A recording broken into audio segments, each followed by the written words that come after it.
Dennis Schroeder is joining us on the line. Dennis, we're having this conversation just now about just what trade rumors do for players when you're trying to compete. You're trying to actively play as a team, but you see trade rumors every single day.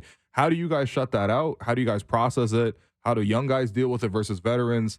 I'm just curious because there's obviously a ton of speculation when it comes to trade at this time of year.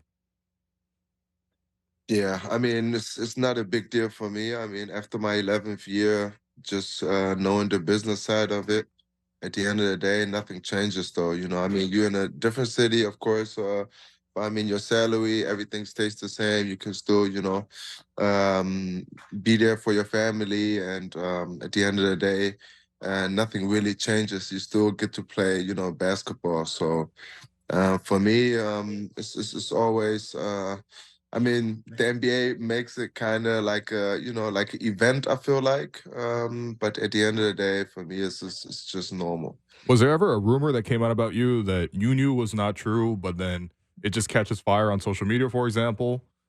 Because again, I imagine with so much reporting around this time of year, a lot of things got to be wrong. I mean, I got traded once, and that was, I think, 1.5 years ago, and I think 11. I've been in the league now 11 years, and probably 10 of them was trade talks. Oh wow. So at the end of the day, it's just people, try to be a social media, try to be interested and or interesting, and just putting stuff out there.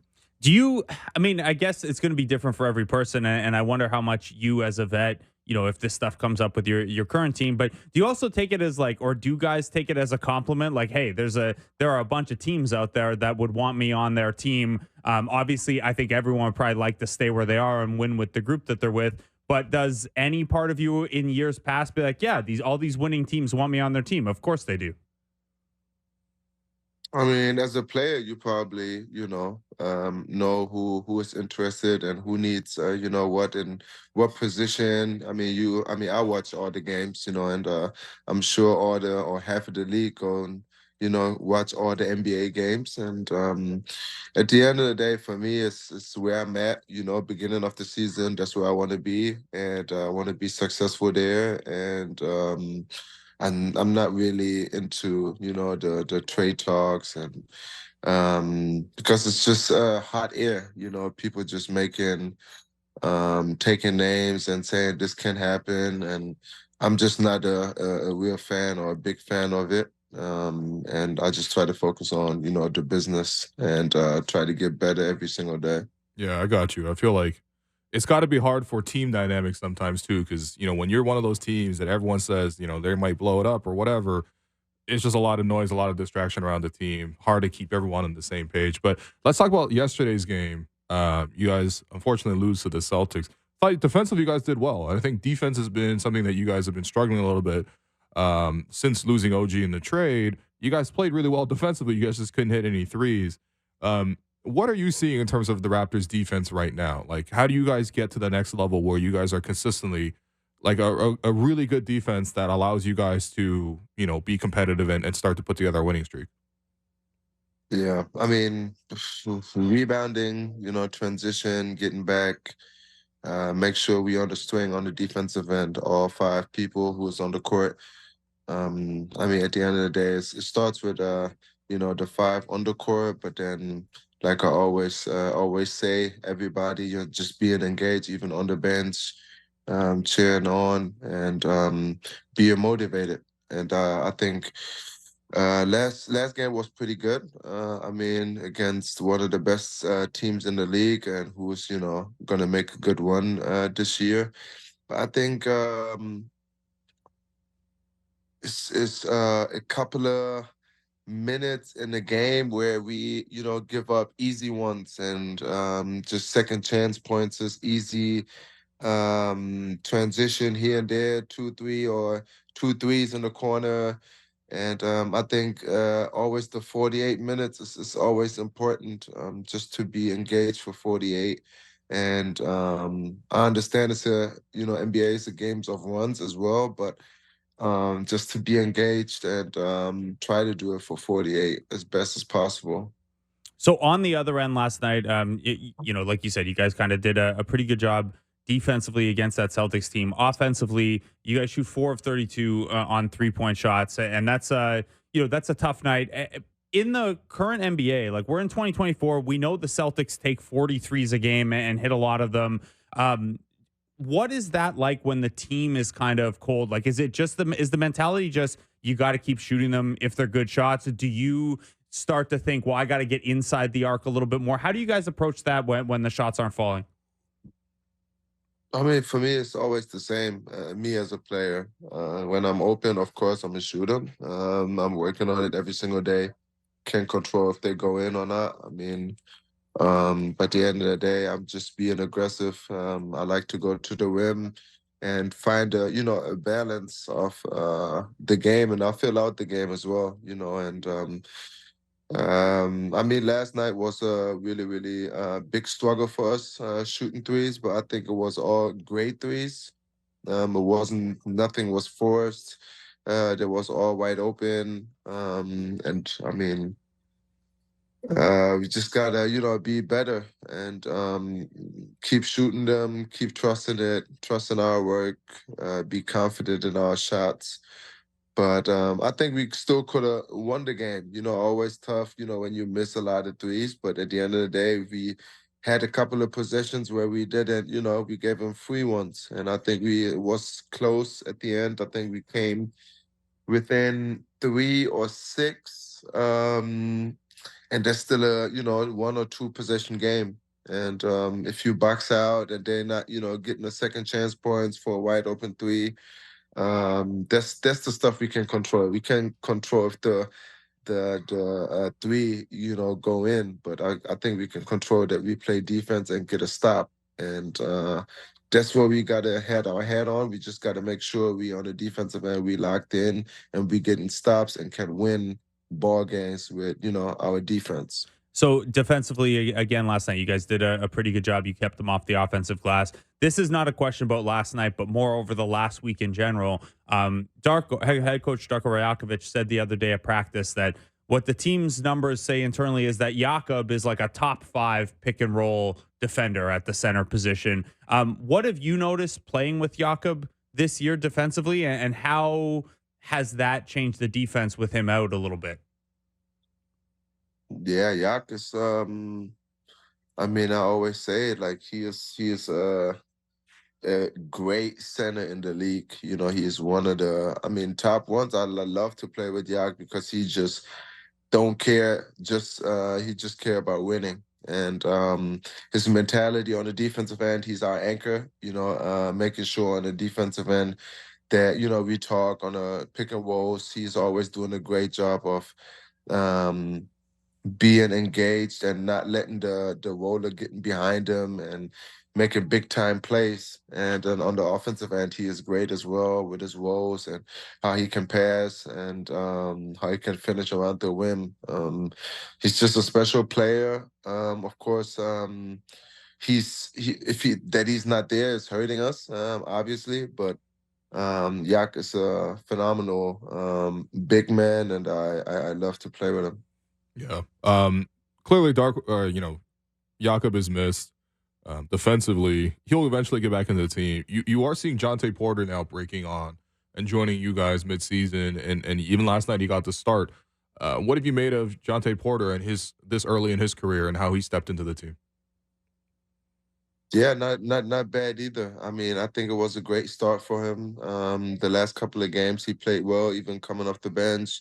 Last night's start was a little, to play against the Celtics, to start and got early in foul trouble. Didn't get his rhythm to not good. I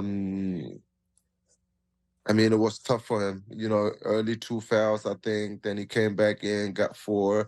So he didn't really get to, get to play really in good stretches where he can catch his rhythm. But I mean, he spaces the floor, can shoot the three, got a good touch around the rim. I think Yak is going to help him a lot, just helping him how he can defend pick and rolls and the people in the post. I seen Thad Young today talking to him So he got good vets around him, and I think he just got to keep going, keep working, and he's going to be all right. Dennis, you mentioned that Celtics team, that's a tough matchup to throw Jonte Porter into there for his first career start.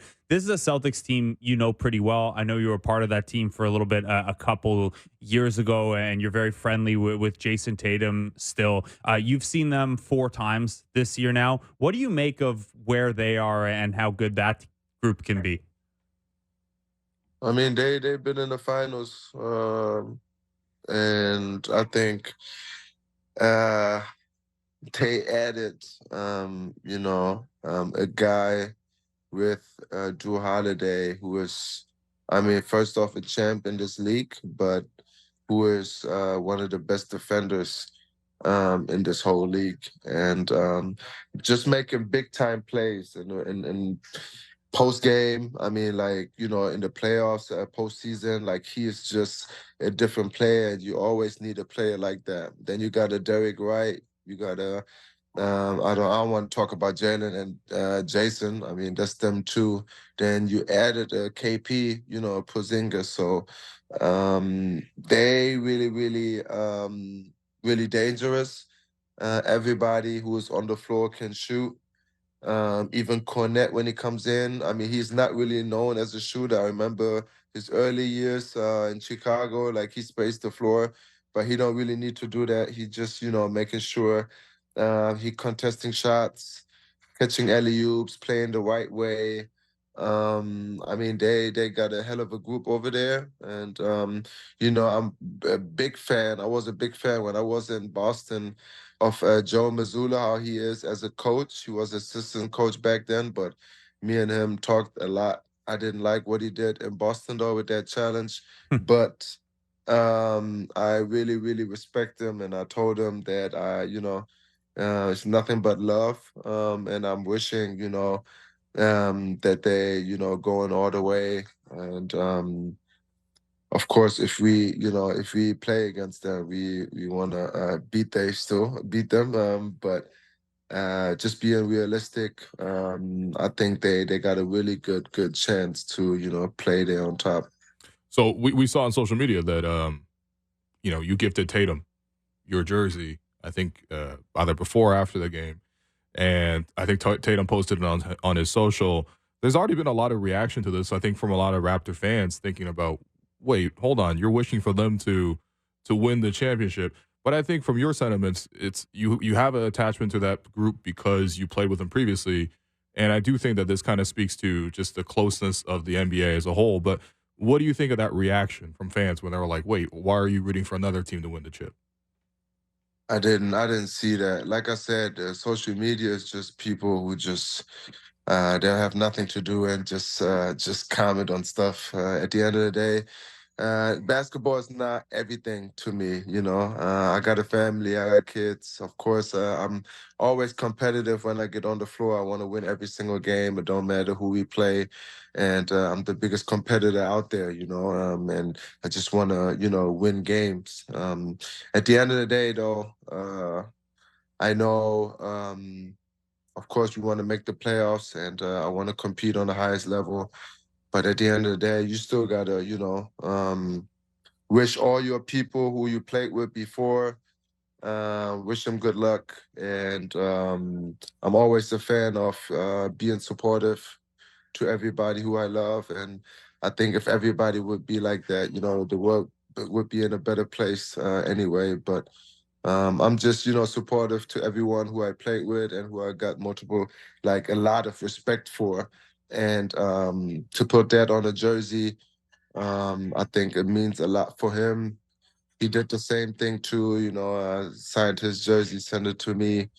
And yeah, I'm just a lot of respect for him and for the group.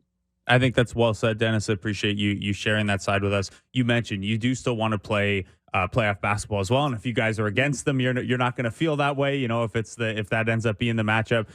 Curious. This is obviously early-ish in the season. Still, we're at the halfway point here.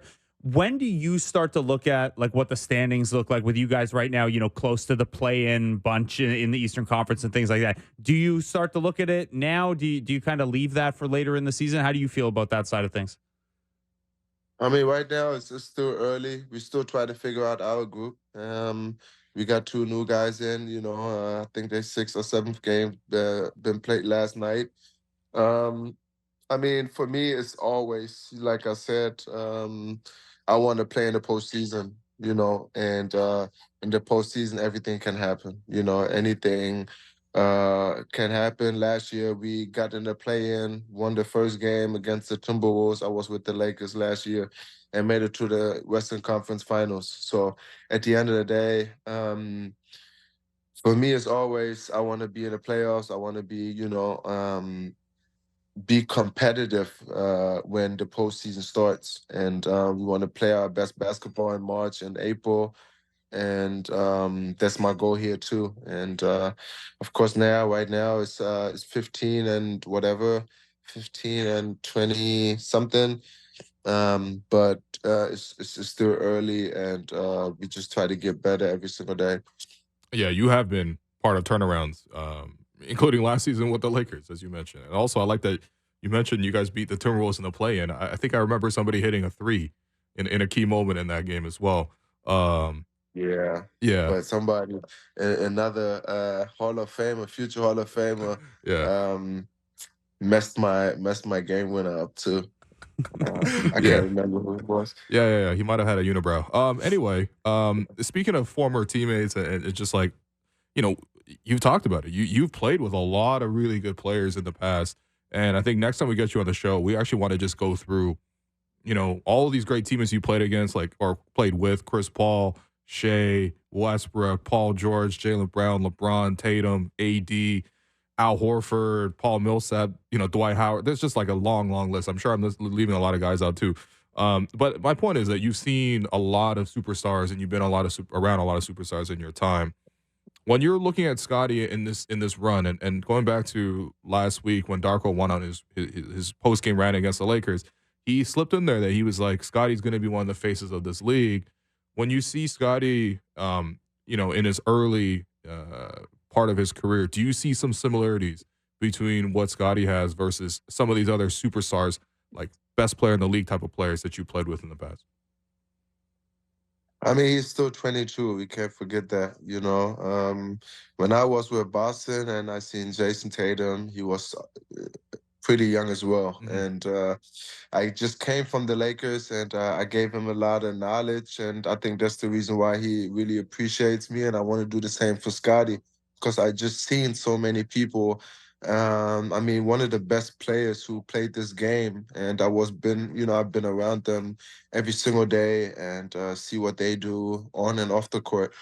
And Scotty, he's just a winner. Like, he wants to win, and he do everything, whatever it takes to win a game, and he gonna give it his all. And I think he is in a good spot where organization wanna like put him in the right situation, right position, and I think he needs a lot of, not assistance, but just people who can, push him forward. And he's doing a great job even this year. It's not showing right now, and we're not, winning on a high level. But I think when we get our stuff together, it's gonna be great, and it's gonna be shown. But coach wasn't lying when he said he is one of the future faces of this league. I think he can be for sure um, 3, 4, 5. It's gonna because we got so many talented guys in this league. Who's going to be, the faces of this league, but he is for sure one of them. Yeah. Well, Dennis, I appreciate you giving us a lot of your time. And, I also, what? Last question. How was the adjustment coming back from spending last week in LA and this week in Toronto is -10? Yeah, I mean, we came back and it was snowing, and it was tough. I mean, we was in LA riding the bike on the I beach, know. and then we coming back. But for me, like I said, I'm from Germany, Yeah. so I'm kind of used to it, Yeah. and kind of like it too. It's different than just 365 days of sun. Yeah. Who would want that anyway? Dennis, I appreciate you. And we'll call you again next week. Oh, I appreciate it, man.